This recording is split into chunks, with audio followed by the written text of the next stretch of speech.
Ще разочаровам с изречението, че това, че те залява цунами вълна, съвсем не означава, че се научиш да плуваш. Едни ще плуват, други не. Благодаря за поканата, благодаря за възможността, тъй като темата няма как да преувелича колко точно е важна. И реално това, което колегите преди мен говореха, реално касае това, което вече се е случило, а именно четвъртата индустриална революция. Ние обаче сме в петата. И затова е толкова важно такъв тип лекции, каквато аз имам, за да разберем с какво си имаме работа, тъй като когато трябва да решим една задача, първо трябва да се дадем правилния въпрос. Няма как да зададем грешния въпрос и да получим правилен отговор. Така че без да губя време, ще продължа с това, което съм приготвил за вас. Вчерашната новина, между другото, че се подготвя български чат модел, е изключително добра. Много, може би хората не оценяват колко важно нещо е това и какво предимство би ни дало като държава, тъй като всички тези чатове, за които ще говоря в момента, те са обучени на данни, които са на английски, с теми, които са интересни, да речем най-вече за американците, и по презумпцията имат много по-добри инструменти, отколкото ние бихме имали, независимо, че на нас вършат работа. Така че, проимайки наш си инструмент, е всъщност много голяма работа. Ще стискам палци на колегите от Insight, наистина да са успели да направят това, което твърдат вчера, и ще видим то само след няколко седмици. И без повече да губя време, какво трябва да знаем? 4 думички. Никой нищо не знае. И когато го казвам, това не преувеличавам. Това е от изключително важно значение да разберем с какво си имаме работа. Нито хората, които са създали технологията, знаят каква се е свършили, нито IT специалистите, които поназнайват някакви неща, знаят какво става, нито пък още по-малко най-накрая нас, нормалните хора, знаем всъщност за какво става въпрос. Причината за това е много интересна и тя се крие в ето този цитат. Не всички технологии са създадени равни. Да направиш трансплантация на сърце е изключително постижение. Наистина изключително постижение. И касае човека на операционната маса и неговите най-близки роднини. По никакъв начин не променя света.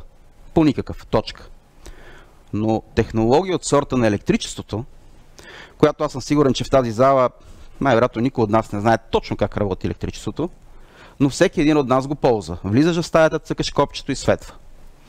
Те трансформират целия свят. Те трансформират света по начини, по които ние не можем да предвидим. Няма как да се сетим как за едно или друго нещо електричеството може да промени, така да се каже, битието на един или друг човек. Автомобилите, между другото, са подобен технология също. Нищо, че прилича просто на нещо, което ни превозва от място до място. Те са трансформирали света. Всички войни в последните 100 години се водят за кой има достъп до петрола. Защото сме искали да се придвижим от точка А от точка Б. Създали сме цели полета нови технологии. Защото сме искали да се придвижим от точка А от точка Б. Трансформирани са градовете ни. Това са технологиите с общо приложение. Изкуственият интелект е такъв тип технология, но тя има и още едно качество. Тя е с критично предимство. Такова каквото са ядрените оръжия. Никога не сме имали технология, която дава критично предимство и е за обща употреба. Тъй като ядреното оръжие дава критично предимство на една държава на друга, но ние обикновените хора нямаме досег с него. В случая имаме технология, която прави и двете. Следващото нещо. Демокрацията не е неизбежност. Честно казвам, когато го прочетох това, истински се шокирах. В главата си винаги съм имал, че демокрацията в крайна сметка, или свободният свят, най-общо казано, надделява в края на деня. Всъщност, причината това да е така, исторически, е защото демокрацията е по-ефективната система за иновации. Това е причината, поради която всеки път изглежда, че надделява. Но ако това спре да бъде вярно, съответно и демокрацията не би била една неизбежна. Тази книга ви я препоръчвам. Тя е втората книга на Ачемоглу и Робинсън. Първата име Защо нациите се провалят. Втората е Тесния коридор на свободата. Тя е следствие от горното. Свободата е на много странно място се намира. Между анархията и деспотизма, да се каже. Тези две неща винаги завършват обществата или в едното, или в другото. Много малък брой общества успяват да се вместят в тесния коридор, където се намира свободата, където има ред. И вашата професия е голяма част от това да има ред в едно общество, но в същото време не е деспотичен този ред. Демокрациите, които успеят да се появят в тази малка част, те надделяват, защото са просто по-добри от другите, нищо са малък брой и се случва рядко. Това са важни неща и ще разберете защо по-натам. Изкуственият интелект в самата си същност имитира нас, създадено е да бъде нас, да сме това, което сме ние като хора. И нека разгледаме какво сме ние като хора. В тази зала тук сме група човечета. Всяка една част от нас, всеки един от нас се чувства отделен индивид и смята, че разбира света по начина, по който го разбира от своята гледна точка. Дори повечето от нас имаме и мозъци. Това всички го взимаме за даденост. От тук следва следното нещо, което от какво са мозъците. Някои от нас си спомнят, че имаме клетки, които са свързани, други не, най-вероятно повече си спомняме. Може би някои си спомнят и неврона как изглежда. Интересното е, че до там спира познанието на човечеството, независимо, че всеки един от нас има такова нещо в главата си. Независимо дали си Нобелов лауреат по биология или си някой човек, който просто не е внимавал в част по биология, до там не си изчерпва познанието как от това нещо достигаме до това и до това. Как всеки един от нас има 84 милиарда неврона в главата си, но тази невронна мрежа от 84 милиарда клетки произвежда Айнщайн и в същото време може да произведе хора, които едва пазят равновесие. Нямаме никаква идея как се случва това нещо и защо. Как се създават мисли. Всеки един от вас току-що му хрумна различна мисъл. Нали? Някой му беше интересно, някой каза, що ни занимава с това. Нали? С други думи, нашата глава е една черна кутия. Идва една информация, еднаква за всички, случва се нещо вътре и става нещо. Спрямо нашето възпитание, нашето образование, нашето виждане за света. Какво представлява изкуствен интелект? Да, то е една камара железария, която е събрана в една стая, така както ние сме се събрали.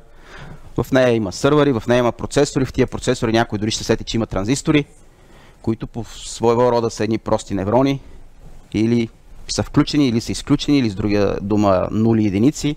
Те са свързани в мрежа и до там разбираме как работи изкуствен интелект, защото той е създаден да имитира човешкия мозък. От това до това, как се случва, нямаме никаква идея. Много хора казват, нали е линеен, нали е компютър, нали има някакви алгоритми. Да, има, както и човешкият мозък има алгоритми. Работи на електричество, реагираме на топло-студено и разни други такива неща, които са очевидни. Но как зараждаме своите мисли, не знаем. Изкуственият интелект е създаден по този начин. Между другото, той е страничен ефект от една разработка за изследване на мозъка. С други думи, имам още една черна кутия. Влиза информация, случва се нещо, излиза резултат. И за това, когато си говорим с изкуствен интелект, се случват някакви странни неща. Това е колосална мрежа, която е, така да се каже, с безкрайен брой раздвоения на личността. И когато му зададете въпроса как работи света, в неговата глава се заражда въпроса кой от всичките светове. На Изак Азимов, на Нютон, кой свят питате. Затова може да докаже, че и Земята е плоска. Защото не знае какво го питате. Контекстът е важен. С други думи, имаме една черна кутия и друга черна кутия по едно и също време. Проблема е следния. Нашата черна кутия, нашия мозък не е мръднал последните 10 000 години. Или може би малко е мръднал. Но може дори да е мръднал в грешната посока. Спорно е. За да оцелееш цивилизацията ти трябва всъщност по-малко когнитиви способности, от това да оцелееш джунглата. Тъй като няма опасност да издаде нещо. Така че нашата черна кутия не сме по-умни нито от древните гърци, нито от римляните. Ние сме горе от там. В същото време другата обаче се развива с колосална скорост. И за да обрисувам тази скорост, сега ще ви обясня няколко неща. Имаме от една страна константа, от другата променлива. Скоростта на промяна е следната. 2017 година се провежда един много интересен експеримент. От много дълги години шахмат не се играе между хора и компютри, тъй като нямаме шанс. Съответно, съревнованията бяха между компютри. Дълго време, между другото, комбинацията между компютър и човек винаги побеждаваше компютър. Наричаха се кентаври. Тъй като се използва инстинктите на човека с изчислителната така мощ на компютъра. 2017 година се провежда един експеримент, който Stockfish, който е обучен от горе-долу всичките грандмастери на шахмата в света, плюс 400 години човешки опит, се изправя срещу AlphaZero на Google, който има 0 опит с шахмат, никога не е играл шахмат, знае само правилата на шахмата и са му дадени 4 часа да се научи. Играе също себе си. Продължение на 4 часа. Изработва стратегии и начин на игра. Резултатът е следния. Машината, която дори е била с повече изчислителна мощ, обучена от хора и знаят всичко, което ние знаем за последните 400 години като шахмат, няма шанс срещу машина, която се научила сама със себе си. По-интересното е друго в момента, когато се анализира дали някой мами на шах, ако ходът е предвидим, е човек. Ако ходът е оригинален, неочакван, творчески, е машина. С други думи, току-що машината ни удари там, където сме смятали, че е изцяло запазено наше поле. Творчеството. Къде се намираме в тази промяна? На 30 ноември 2022 година излезе ChatGPT. Да, не е нова технология. 2017 учените са имали досег до нея. Само, че ние обикновените хора я видяхме преди една година. Когато излезе, се справяше по-добре от 30% от хората на всеки тест, който може да се сетите за човечеството. Не изглежда много впечатляващо, долната по третинка на хората не са така най-интелигентните на света. И повечето хора казаха, гледайте колко е глупав. Не осъзнавайки какво означава за една машина, която се развива бързо. Да е по-умна от 1/3 от човечеството. 6 месеца по-късно, даже не 6, а 4, на 15 март излезе ChatGPT 4. Той се справя по-добре от 90% от хората на всеки тест, който може да се сетите. Включително на щатския LSAT, който е за юристи, който го взимат колежани, които искат да станат магистри по юридическа професия, се справя по-добре от 88% явилици. Не, LSAT е друг тип тест. LSAT е логически тест, който трябва да правиш причинно-следствени връзки в думичките. Той не е като нашите тестове. Различен е LSAT. Както и да е. Сега сме 16 януари. Има слухове, че се обучава ChatGPT 5. Най-вероятно 4,5 вече така има пак слухове, че се ползва. Не е много ясно какво се случва, но със скоростта, с която се развива, е ясно какво ще се случи след 6 месеца, след 12 месеца. Нямаме нито десетки години, нито петилетки, както някои смятат.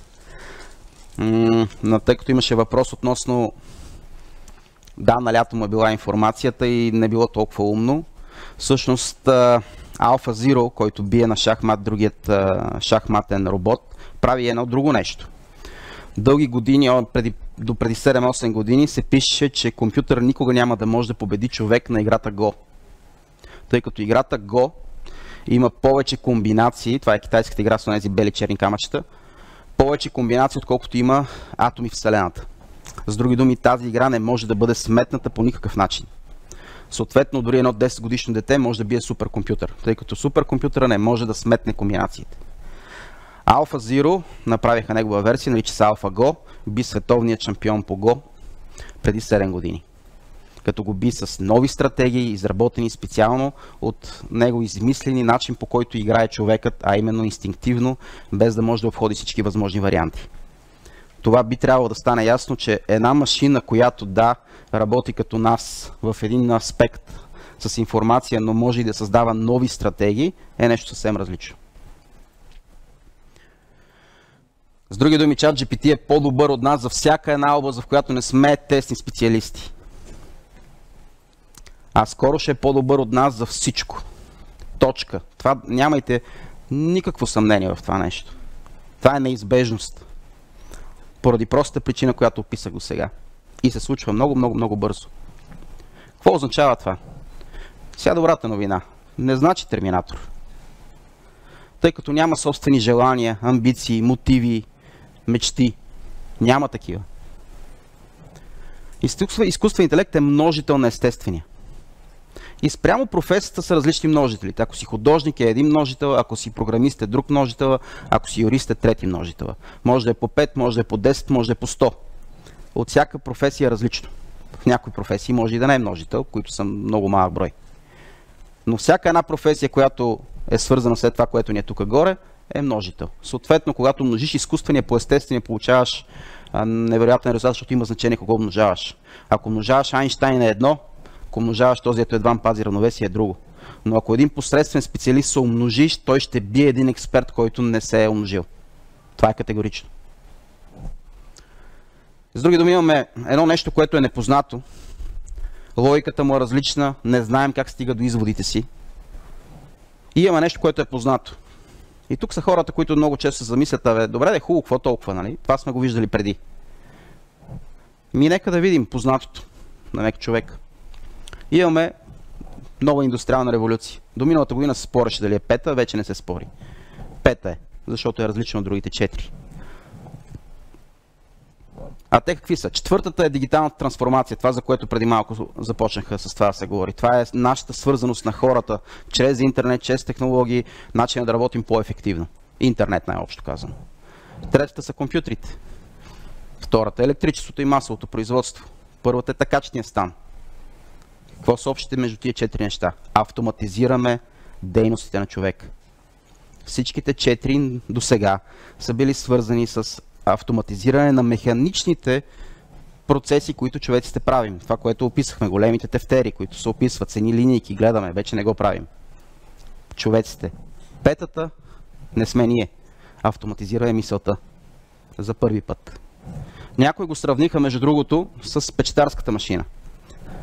Удачно сравнение, между другото. Пак неправилно. Печатарската машина е по-скоро интернет. Разпространява човешкото познание много ефективно. И променя света съответно. Основателя на Google мисля, че беше, който го сравни с откритието на огъня. Там вече сме близо, но и това не е вярно. Защото когато сме открили огъня, е имало още 5-6 други вида човешки, които са имали огън. Неандерталците, например, и Homo erectus. Те също са имали огън. Това, което може да бъде сравнено, е човешката когнитивна революция преди около 50 000 години. Когато Homo sapiens прави скок в своето развитие и става доминиращия вид. И както знаем, другите ги няма в момента. Това е единственото сравнение, само че тогава ние сме направили скока, в момента извън нас. Та къде се намираме? Точно ето тук. Не една стъпка преди пропаста, вече сме я направили. Дали ще отидем нагоре или надолу, е хубавото, че е избор. Това зависи от всеки един от нас. Но няма средно положение. Ако някой си мисли, че продължи да прави нещата, както ги е правил до сега, няма да завърши добре работата. Хич. И веднага, икономисти, имам доста такива познати предприемачи, философски настроени, казват, това се случвало и преди и е завършвало винаги положително. И аз се замислих на този аргумент, принципно е силен. Вижте цивилизацията, в която живеем в момента.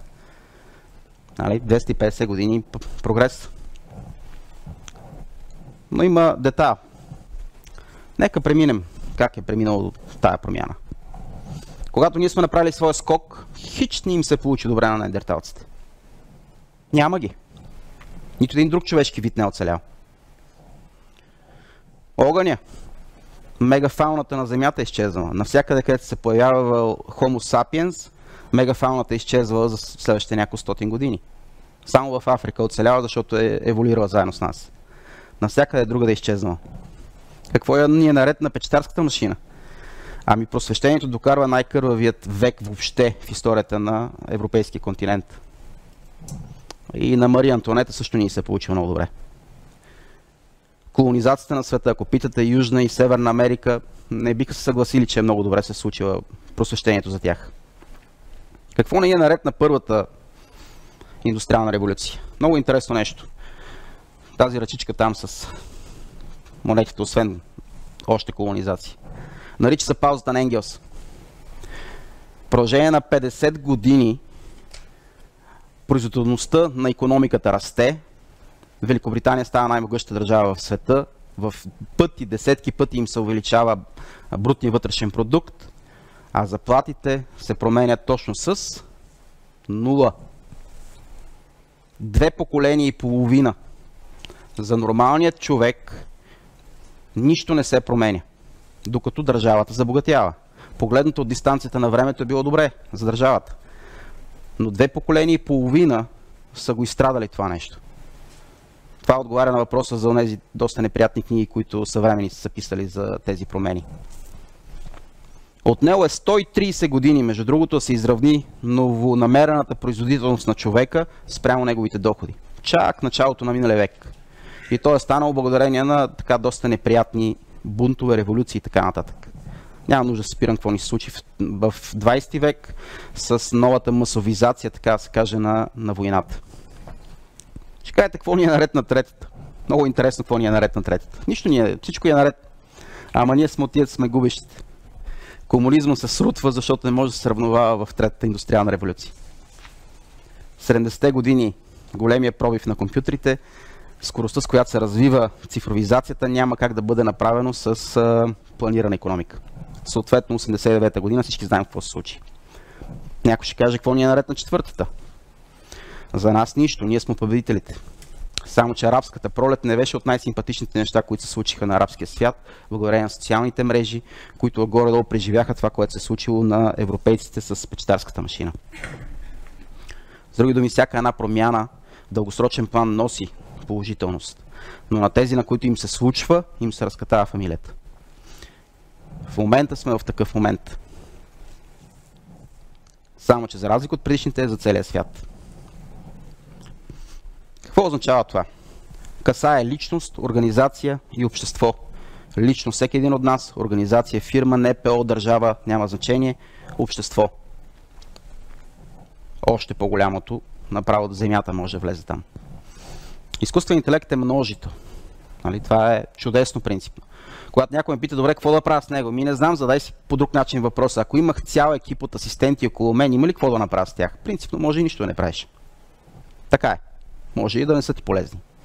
Но някой може да сети как да ползва цял антураж от асистенти. Учител по психология. Не всяко дете има шанс да бъде с добър учител. Сега би имал. Тъй като това може да обясни всеки един урок по начин, по който е достъпен на конкретното дете. Съюзник в работата. Пак казвам, един може да го ползва, друг да не го ползва. И още много неща, които не може да се сетим. Проблема е, че това е така за 8 милиарда души. Ако вие изберете да не го ползвате, китайчета ще го ползват. По-лошото е. Езиковата бариера вече не може да ни пази. Това, че българите в голяма степен сме много така езиково грамотни и говорим чужди езици, ни е дало предимство. Изкуственият интелект премахва това предимство. Няма нужда да знаеш чужд език, за да имаш достъп до цялото познание на света. Много съществена разлика. За организациите. Победителят взима всичко. Това не е теория. Това вече се е случвало. Какво имам предвид? Google. Търсачката. Знаете, че има и други търсачки. Знаете ли коя е най-търсената дума в търсачката на Microsoft Bing? Google. Знаете ли коя е втората най-търсена дума? Google Search. Знаете ли коя е третата най-търсена дума? Google нещо си друго. Някакви хора са се объркали и са отишли на една търсачка и искат да се върнат при Google. Защото Google е малко по-добър от другите. Защо да ползваш втория, когато може да ползваш първия? Сега, има го с тази работа, върви едно много неприятно друго. Няма защитен ров. Ако се появи друга търсача, която е по-добра от Google, хората просто се пренесат при нея. В момента Google е в абсолютна заплаха от ChatGPT. Тъй като ChatGPT може да отговори на повечето въпроси почти мигновенно, които иначе Google ще ви даде 1000 линка, които трябва да четете. Съответно, техният бизнес модел е много заплашен. Никой не е ясно кой ще победи между другото в това съревнование. Грам не е ясно. Без талант си обречен. Google има 50 000 служителя, 1500 милиарда. OpenAI има 700 служителя и 100 милиона инвестиции. Google не може да ги настигне. Ако нямаш правилните 700 човека, нямаш нищо. Работните процеси. Стана дума за програмистите преди малко. Всички страдаме. Няма програмисти. Ето един програмист пред мен тук. Виновника за всичките ни неща. Имаме идеи, те не могат да ги реализират. Голяма драма. И сме свикнали с този факт. Какво става обаче, ако програмистите станат 10 пъти по-ефективни? 15 пъти по-ефективни? Имаме ли продуктовите хора, които да измислят толкова задания? Имаме ли бизнес хората, които да продадат тази нова производителност? Имаме ли процесите във фирмата, които да управляват това нещо? Не знам. Ние с Мони сме съоснователи на IT таланти. Програмист може да стане за 5 месеца. Доста юристи, между другото, сме направили програмисти. Може за 5 месеца. Продуктов човек не може да направи за 5 месеца. Менеджер не може да станеш за 5 месеца. Защото не е линейна наука, а е човешка наука. И най-неприятната част е, че нямаме никакво време. Хората, които са в тази индустрия, които да речем не са съгласни с моите тези, единството нещо, на което не са съгласни, са времевата рамка. Всичко, което аз казвам, казват така е, но имаме 5 години. Това е място, където се разминаваме. За обществото. Положителните особености са много. За нас, българите, е изключително важно. Равен старт. За първи път България има шансът да тръгне наравно с всички други. Нито при освобождението, нито 89-та година тръгваме наравно.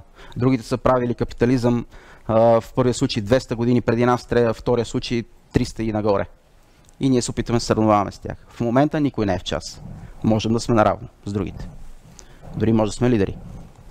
Капиталът не е от значение. Ние нямаме капитал. Така че това е страхотно. Пак казвам, сам Алтман се опитаха да го уволнат преди нова година от OpenAI. Компанията оценена на 70 милиарда. Той заплаши да си тръгне с неговите 700 човека, ако не уволнат борда, който се опита да го уволни. И познайте какво стана. Уволниха борда. Защото тези 700 човека са по-важни от 70 милиарда. Количество също нямаме. Така че тези всичките са хубави неща. Ще излекуваме глада, рака. Проблемът е, че това е рекламната брошура. Както може да излекуваш рака, така може да създадеш и смъртоносен патоген със същата технология. MIT са го експериментирали това 2017 година. Същият софтуер, който създава един антибиотик халицин за убиване на една много неубиваема бактерия, същият този софтуер за 6 часа създава 40 000 смъртоносни патогена. Просто въпрос каква ще задача ще му дадеш. И да се върна на началото. Демокрацията не е неизбежност. Защото е по-ефективната система. Проблема е в момента, че за първи път имаме нещо, което дава предимство на централизирания подход. Изкуственият интелект, колкото повече данни имаш, колкото повече изчислителна мощ имаш, всъщност става по-добър. Не децентрализираният подход. Съответно, автокрации, като да речем Китай, имат сериозно предимство. Те може да нямат технологиите, но имат данните.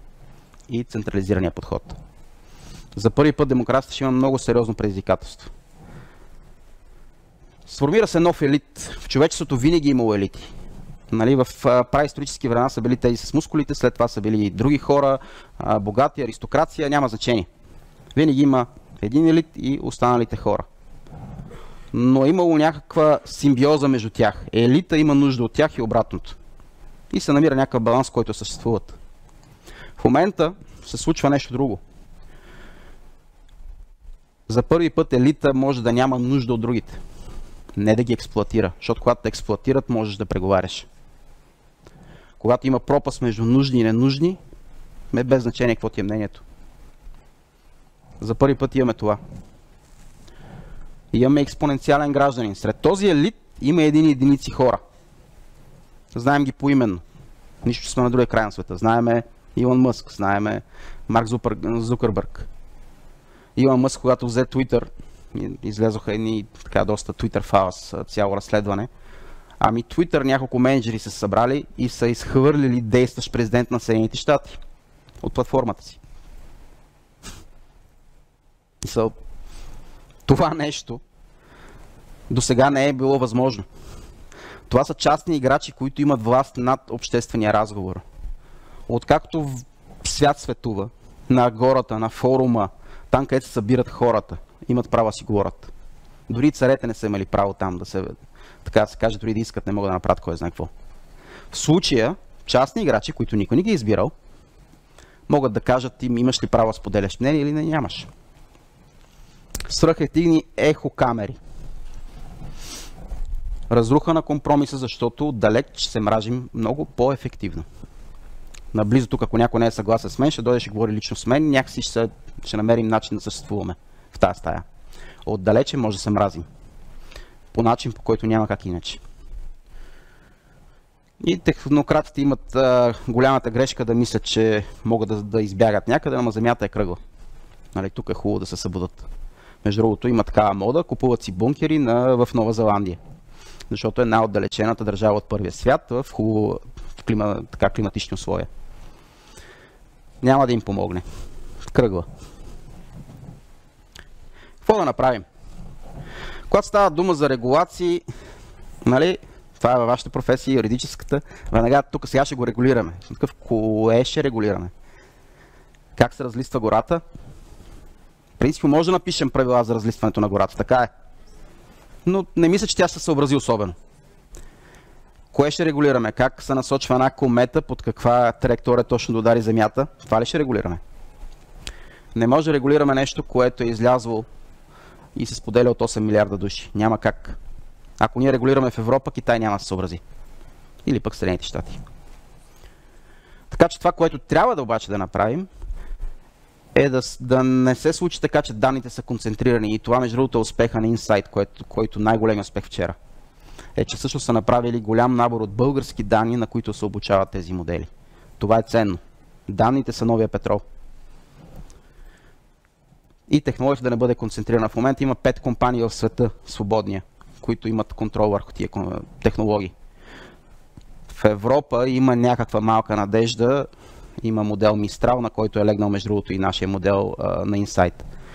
Но всичко останало е в Съединените щати и Китай. Технологията трябва да ни стане втора природа. Технологичността е новата грамотност. Както не се замисляме дали един занаятчия трябва да може да чете и да пише, така не трябва да се замисляме дали един човек трябва да ползва такава технология. Защото иначе ще изглежда точно толкова неграмотен, колкото са били хората, не могат да четат. Тук е при вас, между другото.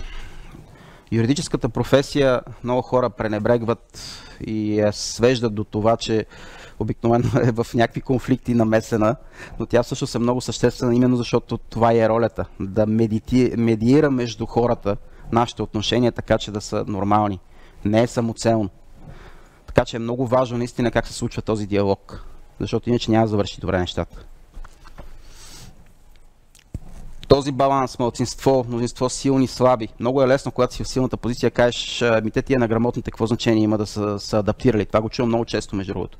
Какво толкова се притесни от то, както винаги, едни ще сме, нали, винаги се слагат в групата на успелите, едни ще сме успелите, пък другите тият не се адаптират, сега това е положението. Викам, да, само че те ако са повече и продължат да изпадат от разговора, ще те намерят къде живееш. Защото поляризацията води до конфликт. И никога не е ясно кой ще спечели, между другото. Но със сигурност се разруха. Така че какво да направим? Не може да спрем вълната. За да избягаш от цунами, има два варианта, между другото. Само два начина да спасиш от цунами. Един е да избягаш от острова. Нали, това е единия. Само че земята е кръгла, както казах. Няма къде да избягаме. Другия е да направиш лодка и да влезеш в морето. Цунамито е абсолютно безопасно в морето. Ако го чакаш на брега, ще смаже. Няма значение дали можеш да плуваш. Така че трябва да се адаптираме. И адаптацията започва с това, с разговора и разбирането с какво си имаме работа. Бъдещето категорично е технологично. Много често ми казва, добре, то сега ще се наводи с такива специалисти, такива специалисти, времената се променят. Много неща се променят, но едно е константа, технологично бъдеще. А в центъра на всичките технологии е човек. Без човек нямаш нищо, защото по нещо трябва да умножаваш този изкуствен интелект. Ако го умножаваш по 0, пак е 0. Нали? Изкуствен интелект трябва да го умножаваме по нещо. Така че без талант просто нямаме бъдеще. Това е категоричното. Не парите, не бройката. Талант. Тези 1000, 2000, 10 000, 100 000 души са тези, които ще решат бъдещето на една държава. А не милиардите. Милиардите идват и си отиват. Какви са ни възможностите? Ние. Малко сме и може да си говорим. Факта, че сме тук в тази зала си говорим, е това, за което аз имам преди. Последната една година съм имал възможност да говоря пред почти всяка една гилдия, учителска, пред лекарите. Другия месец ще имаме подобно събитие, като вашето. Различни гилдии, които са страни от технологиите, можем да си говорим лично. Когато аз и Мони направихме първите лекции пролетта миналата година, ги говорихме на колегите от софтуерната индустрия. И те не бяха в час. Миналата година пролетта. Защото нещата се случват твърде бързо. Но това, че може да си говорим лично, забързва адаптацията, а не четеш по вестниците. Всички са на стартовата линия, както казах. За първи път имаме шанс. Само че можем да направим нещо повече. Ние имаме опит. Оригиналните предприемачи, оригиналните менеджери, оригиналните хора, които са преживяли 89-та година и 90-те години, все още са сред нас, все още си водят компаниите. Това са силно адаптивни хора. На Запад нямат опит с това. Последният път, когато им се случва голяма промяна, е точно преди 100 години. Никой не си спомня как се прави. Ние имаме опит. Така че можем не просто да сме наравно, може да сме сред водещите. Това, което Insight вчера обявиха, ни поставя на картата на Европа много истински сред лидерите. Много сред лидерите. Това, което да речем с Министерството на образованието, правим последните няколко месеца да се изготвят насоки за нашето образование. Тези насоки се очакват в момента от други държави в Европейския съюз да копират от нас. Ние сме в първите 3 държави с такива насоки в Европейския съюз. Ние може да сме сред лидерите. Основното обаче е, че нямаме никакво време и сега е моментът да покажем нашата адаптивност, можене и да се възползваме на лично, организационно и държавно ниво. Да го грабнем този момент. Благодаря.